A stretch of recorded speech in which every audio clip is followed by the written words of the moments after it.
മഹാനായ അബൂബക്കർ സിദ്ദീഖ് റളിയല്ലാഹു തആല അൻഹു ഇസ്ലാമിക ഖിലാഫത്ത് ഏറ്റെടുത്തപ്പോൾ അദ്ദേഹത്തിൻ്റെ ഒരു പ്രസംഗമുണ്ട്.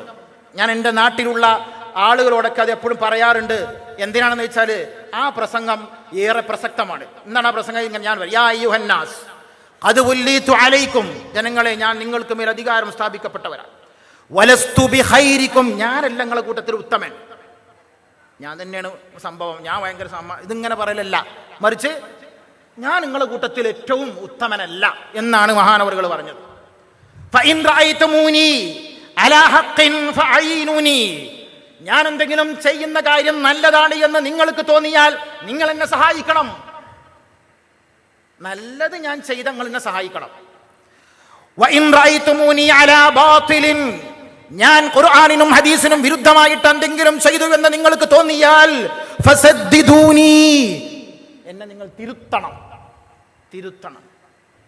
ആ പരിപാടി നമ്മൾ തിരുത്ത്, എന്നെ നിങ്ങൾ തിരുത്തണം. ഇന്നത്തെ നേതാക്കന്മാർ എന്താ പറഞ്ഞത്? ഞാൻ പറഞ്ഞതൊക്കെ കേൾക്കണം, അത് ഹക്കാണെങ്കിലും ബാത്തിലാണെങ്കിലും അത് കേൾക്കണം, അപ്പോഴെഞ്ച് സമസ്തക്കാരനാവും. ഇതേത് ഇസ്ലാമാ? അബൂബക്കർ സിദ്ദീഖ് റളിയല്ലാഹു തആല അൻഹുവിനില്ലാത്ത എന്തു മഹത്വമാണ് ഇന്ന് ജീവിച്ചിരിക്കുന്ന ഏത് മനുഷ്യനുമുള്ളത്. അബൂബക്കർ സിദ്ദീഖ് റളിയല്ലാഹു തആല അൻഹു പറഞ്ഞത് എന്നെ തിരുത്തണം. അത് പറയുമ്പോഴാണ് ആ മഹാനുഭാവന്റെ മഹത്വം ഉയർന്നത്. അത് അദ്ദേഹത്തിന് കുറച്ചിലല്ല, അങ്ങനെ കുറച്ചിലായിട്ട് കാണണ്ടല്ലോ, മനുഷ്യന്മാരല്ലേ.